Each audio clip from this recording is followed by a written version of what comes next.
జరిగిపోయింది. పిల్లలకు బాగాలేదు, ఏరియా హాస్పిటల్ మార్చాలని పొద్దున్నే ఫోన్ వచ్చింది. పెద్దోడు నేను కంగారుగా ఆడికెళ్ళాం. తీరా ఆడికెళ్ళేసరి పిల్లలు బాగానే ఉన్నారు. ఎవరు వాళ్ళని ఏరియా చోటుకు మార్చాలని ప్రయత్నిస్తున్నారు. పెద్దోడు నేను ఆపడానికి ప్రయత్నించు, కానీ మా వల్ల కాలేదు. పిల్లలతో పాటు పెద్దోడిని కూడా తీసుకెళ్ళిపోయారు. మోహనమ్మ, పెద్దోడిని ఆ చీకగాడు ఏం చేస్తాడో అన్న భయంగా ఉంది.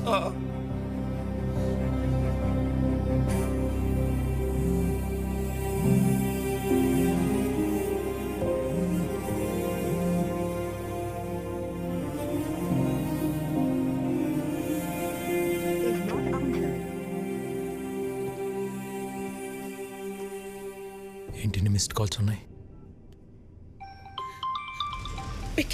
వదినా, ఈరోజు కోర్టులో మీ అన్నయ్య కేసు హియరింగ్ ఉంది. Final hearing. నీ అవసరం ఉంది.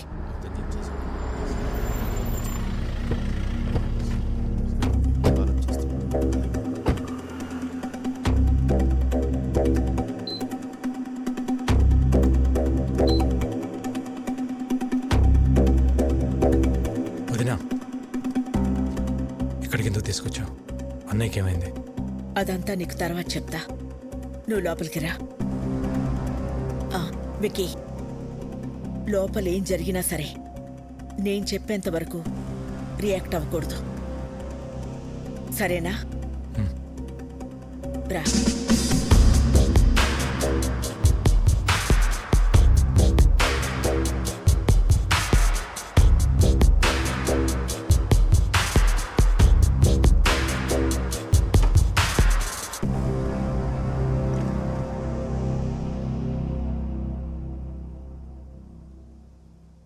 పాపారావు, మా ఆయన ఎక్కడున్నారు?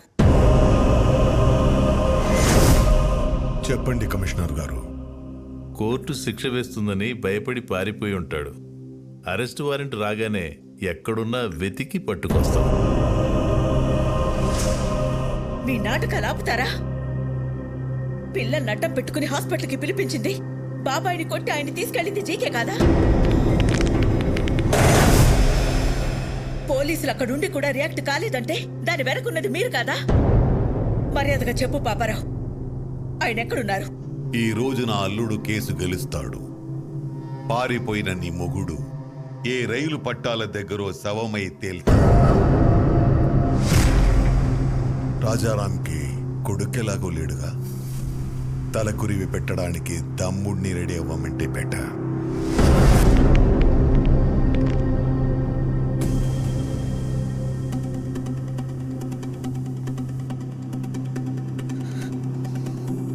నువ్వేం చేస్తావో ఎలా చేస్తావో నాకు తెలీదు. కోర్టులో నీ కోసం ఎదురు చూస్తూ ఉంటాను. ఆయన ఎక్కడున్నా సరే 10:30కి హైకోర్టుకి తీసుకురావాల్సిన బాధ్యత నీది. ఆయన కేసులో ఓడిపోయినా తట్టుకోగలను, కానీ పారిపోయారన్న నిందని మాత్రం నేను భరించలేను.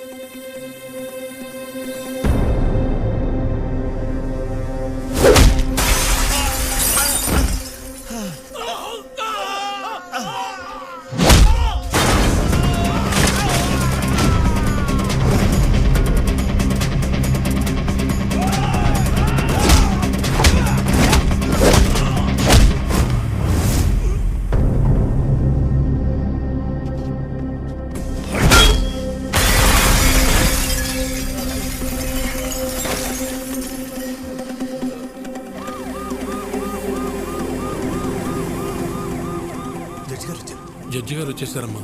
రాజారాం గారు ఇంకా రాలేదు. నాకేదో భయంగా ఉంది. మీరు భయపడొద్దు, ఆయన వస్తారు. వాడు ఆయన్ని టైంకి తీసుకొస్తాడు.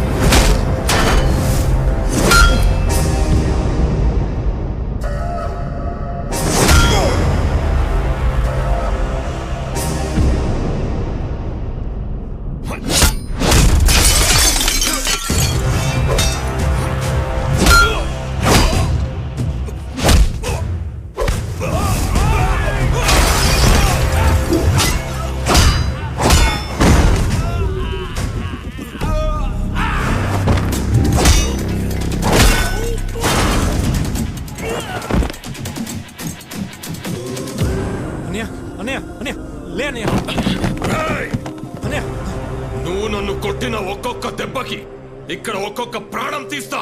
రారా రా. రారా రా. రండ్రా. రేయ్, ఒక్కరిని కూడా వదలను. రా ఏసేండ్రా వాడిని.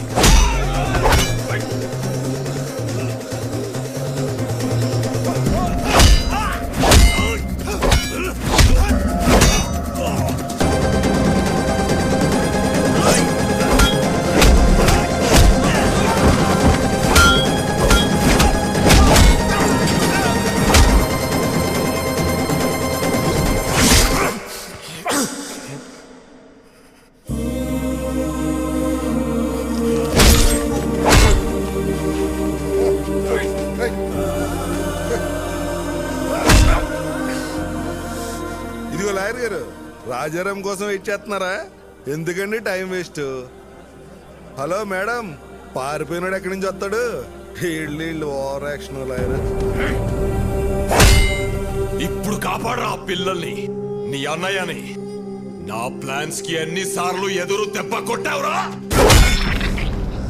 మీ అన్న ఇంటి మీదకు బీహారోళ్లను పంపిస్తే వాళ్ళని పరిగెత్తించి కొట్టావు.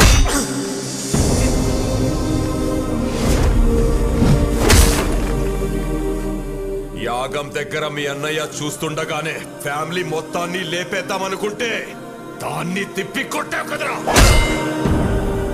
నీ చావు ఎటువైపు నుంచి వస్తుందో నీకు తెలియదు. నేనుండగా మా అన్నయ్య ఫ్యామిలీలో ఒక్క చిరునవ్వు కూడా దూరం కానివ్వను అని నాతో ఛాలెంజ్ చేసి ఆపేసిన పెళ్లిని దగ్గరుండి చేశాడు. వాళ్ళు 2 రోజులు ఎంగేజ్మెంట్ పెట్టుకోమని ఫోన్ చేశారు.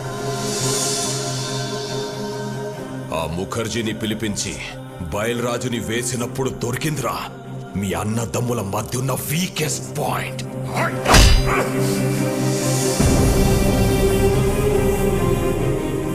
కాపాడరా, ఇప్పుడు కాపాడు. మీ అన్నని కాపాడడానికి వచ్చావు కదరా, ఇప్పుడు నిన్నెవడు కాపాడతాడ్రా?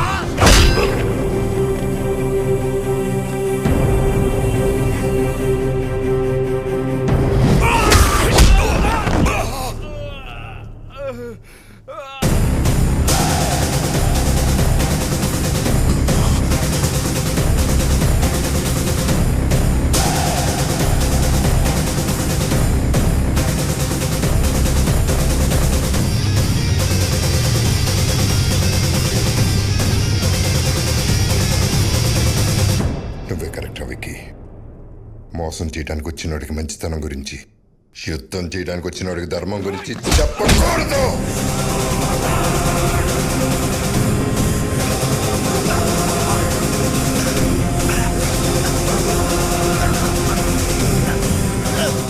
చంపేస్తారా?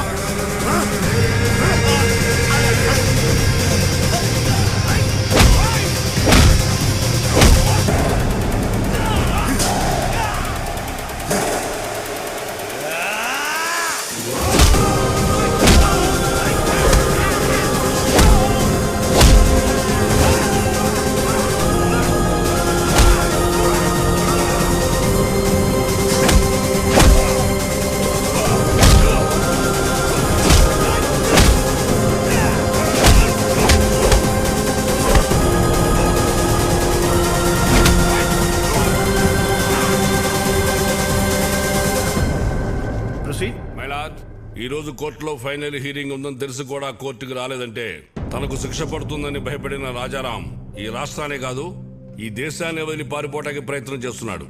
హలో, రాజారాం ఇంక రాడమ్మా, పారిపోయాడు. ఇంకా నువ్వు బ్రేకింగ్ న్యూస్ ఇచ్చుకో.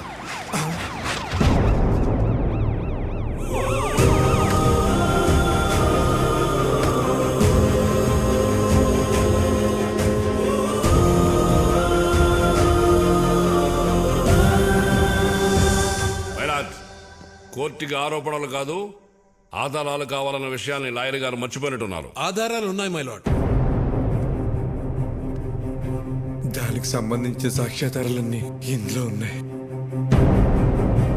నా పేరు బయలురాజ్ సార్. జీకే గారు ఇచ్చిన డబ్బులకి ఆశపడి అనాథాశ్రమంకి వెళ్ళే ఫుడ్లో విషయం కలిపింది నేనే సార్. పాపం రాజారాం గారికి ఏం తెలియదండి. ఇదే నా మరణ వాంగ్మూలం కింద తీసుకోండి సార్.